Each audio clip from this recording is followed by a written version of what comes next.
To understand the scale of Mumbai's economy, you have to look at its daily output. Every 24 hours, the city generates roughly 63,000 crore rupees, producing about 6% of India's total GDP. That economic output is driven by 13 million people, packed into a staggering demographic footprint. In some wards, density reaches 100,000 people per square kilometer. To keep those millions working, the city relies entirely on its suburban rail network. Between 6 and 8 million commuters flood these platforms daily to keep the machine running. Even with those trains operating at maximum capacity, the streets are filled with 2.5 million bus riders, alongside thousands of auto rickshaws and taxis, just to absorb the overflow. This extreme density only functions because the population is in a constant state of motion. Mumbai survives by never, ever stopping.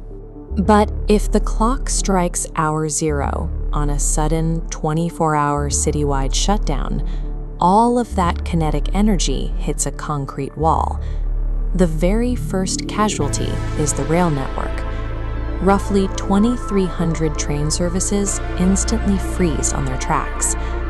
Because Mumbai is built on a narrow peninsula, cutting off transit arteries creates an immediate physical trap. The avenues simply blink off. Without warning, up to 10 million commuters are stranded at transit hubs, cut off from their homes. The city operates with almost zero infrastructural redundancy. With the transport gridlocked, every dependent urban system, from the food supply to power distribution, is now at risk of failure. Within the first 6 hours, commuters who can't take the train flood the roads. The multi-lane highways devolve into unmoving parking lots as frustrated drivers abandon their vehicles. Meanwhile, the corporate centers in the Bandra Kurla complex go completely dark. Back office operations for major multinational firms are shuttered because the workforce cannot arrive.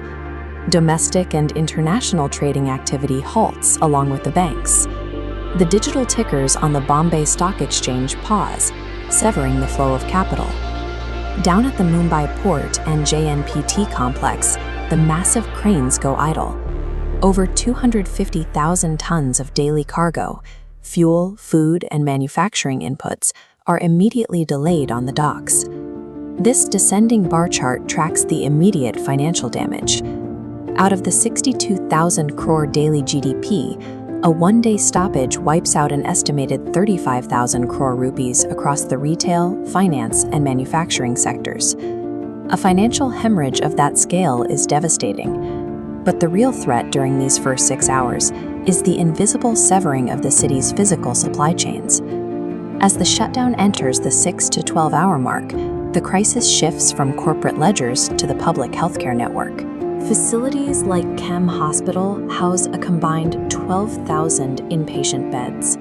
With medical staff entirely unable to commute, elective surgeries are suspended, leaving isolated skeleton crews to manage the wards. At the same time, the emergency response system breaks down. Ambulances dispatched for critical care become hopelessly wedged in the frozen street traffic.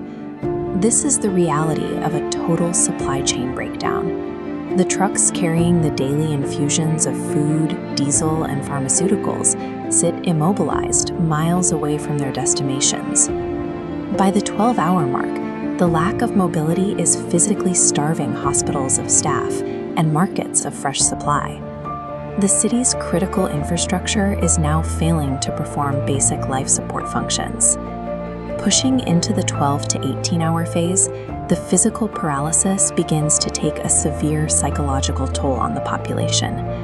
Residents confined to congested neighborhoods rush to secure whatever essentials are left.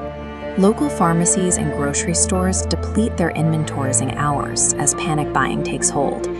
In this vacuum of normal activity, misinformation spreads rapidly.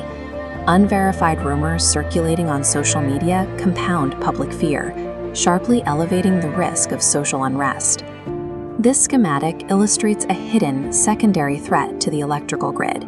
Sudden, massive drops in industrial power usage can actually overload transformer nodes, causing them to fail and trigger unintended blackouts. By late afternoon, these compounding, localized failures have turned Mumbai into a pressure cooker, stretching law enforcement and emergency responders dangerously thin. Approaching the 18 to 24-hour mark, the expected evening commuter rush simply never materializes. The city remains paralyzed in the dark, highly vulnerable to communication and power outages. To maintain control, government authorities must immediately activate emergency operations centers to coordinate resources across districts.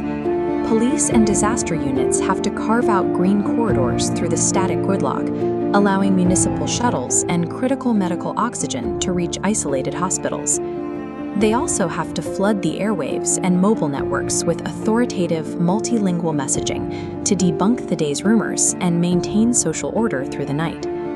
Even as the 24 hours expire, authorities have to execute a massive clearance plan, extending transit hours and managing highway flow just to process the backlog of stranded citizens. A 24-hour shutdown is a systemic trauma to a fragile, highly interdependent ecosystem. Resuming a normal life requires both rigorous preemptive planning and the immediate restoration of the city's forward momentum.